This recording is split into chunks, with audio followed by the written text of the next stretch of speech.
Mstari wa 22, Yoshua mstari wa 21. Tusome mstari wa 20.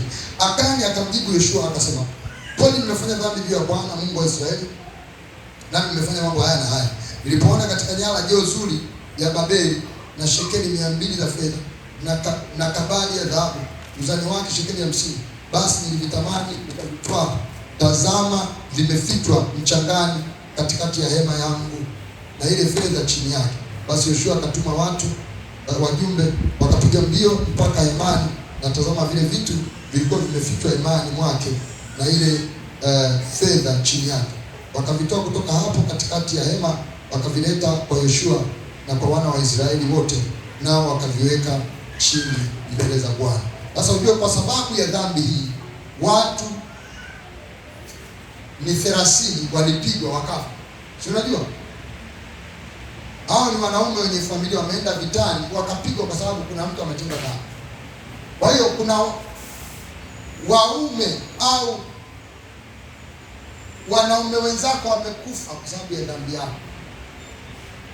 Mstari wa 24, kisha Yoshua na Israeli wote pamoja naye wakamtoa Akani mwana wa Zera na ile fedha na lile joo na ile kabali ya dhahabu na wanawe na binti zake na ng'ombe zake na punda zake na kondoo zake na hema yake na vitu vyote alivyokuwa navyo, wakavileta juu ya hata bonde la Akori. Yoshua akasema, mbona umetufadhaisha hivi? Bwana atakufadhaisha wewe leo. Ndipo Israeli wote wakampiga kwa mawe, kisha wakawateketeza kwa moto kwa kuwapiga kwa mawe na kuwapiga kwa mawe. Unaona, kitu alichokifanya yeye kimeleta madhara mpaka kwenye nyumba yake na watoto wake wote wa kike na wa kiume na nyumba yake na vitu vyake na kila kitu alichonacho kimeingia kwenye madhara kwa sababu ya dhambi ya mtu mmoja. Kuna watu tumewahi kufanyia deliverance hapa, na unaona kabisa anavyoeleza hicho kitu akikuanza na yeye. Bibi, kuna kipindi mazao yalikuwa hayaoti vizuri, akaenda kwa mganga akapewa mazao kuota, lakini mganga akachukua kizazi chake chote. Kwa hiyo mapepo yakawa yanamiliki familia ile, mpaka mapepo yanamkuta, mpaka anakuja kutolewa mapepo hapo. Lakini ni kitu alifanya nani? Bibi. Dhambi na kawaida ya kuendelea mpaka kwenye vizazi vya watu. Watoto wakateseka kwa kitu ambacho wamekifanya baba. Na madhara ya mwisho ya dhambi ya mwisho wote tunayajua, ni jehanamu ya moto. Jehanamu ya nini? Habari za hatari ya jehanamu ya moto zilikuwa zinahubiriwa tu mitaani, tukiamini kwamba kanisani kuna nini? Kuna watakatifu. Lakini zamani hizi kuna wachungaji wanalala na washirika. Unaona? Mchungaji kabisa na anazini na sio mmoja. Unajua kitu kingine upako unafanya ni kuvutia hela na wanawake.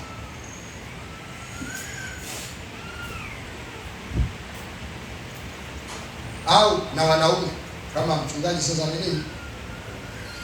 Kinaweza kama hujakaa vizuri, unaweza ukawa sasa uovu umefika kiwango hicho. Kwa hiyo kitu kinatakiwa kihubiriwe wapi? Kanisani. Kwamba kuna siku mwanadamu atafika mwisho wa maisha yake hapa duniani na atasimama mbele ya kiti cha hukumu cha Mungu, ili kulingana na mambo aliyoyafanya apate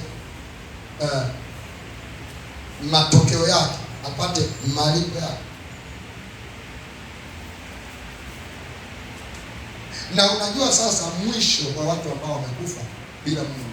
Na mimi hatari ninayoogopa, nilikuwa naongea na kijana mmoja juu ya kitu hiki anachokiendekeza cha kusema, na hapa nazungumza kwa habari ya kitu kinaitwa udhaifu.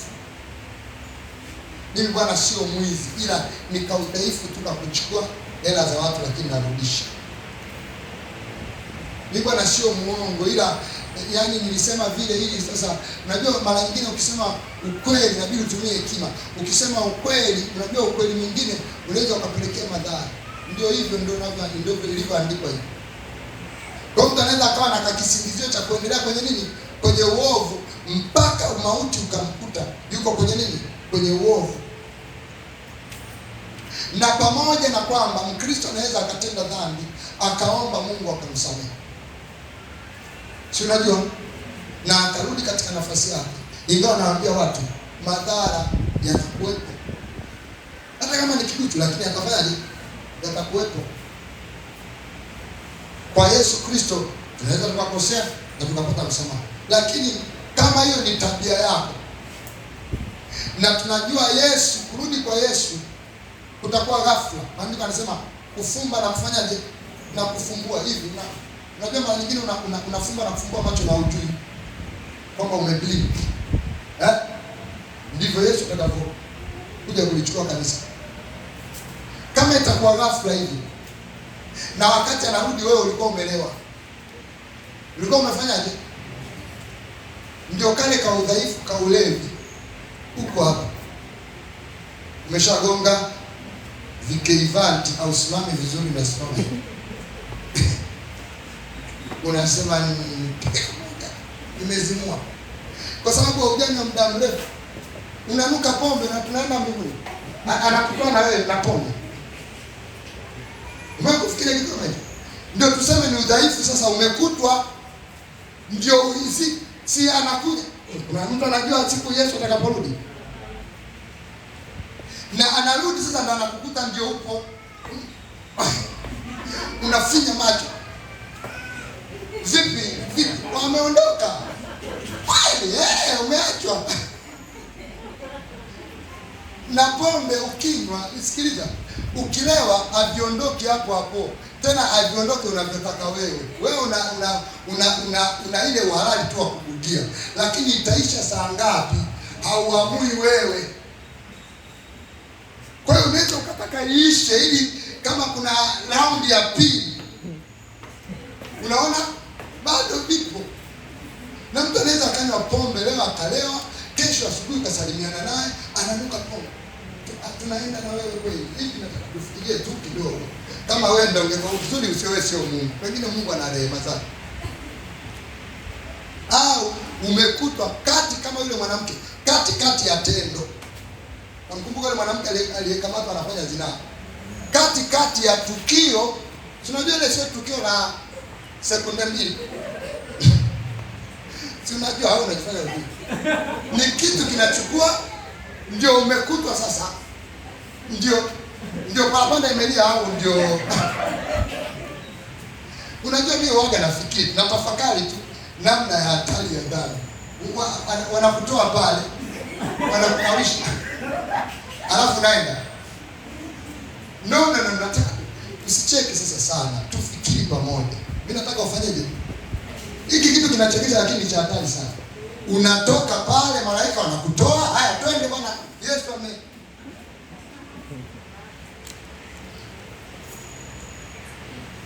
Hata inakuwa ni hatari mbaya. Hivi vitu tuambiane tu kweli, watu wa Mungu.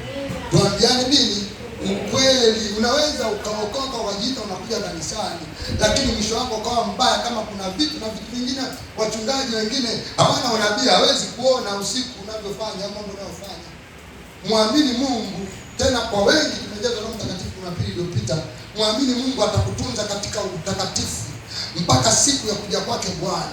Ujitunze, aje achukue kanisa lisilo na mawaa wala lisilo na makunyazi, akukuta huko msafi mtakatifu.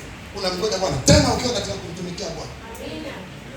Kuliko kuchukulia poa wokovu.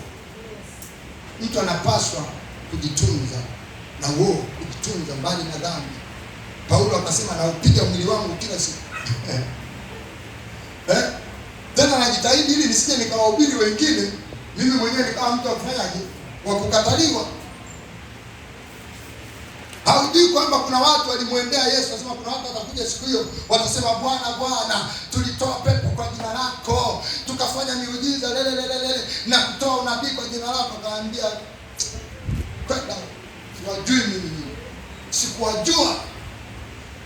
Sasa kama watumishi wa Mungu ni hivi, mimi na wewe sinabidi tuwe makini zaidi. Bwana asifiwe. Nataka tu mbele za Mungu tu. Kila mmoja anajielewa, anajua maisha yake. Hata muombe Mungu akusaidie.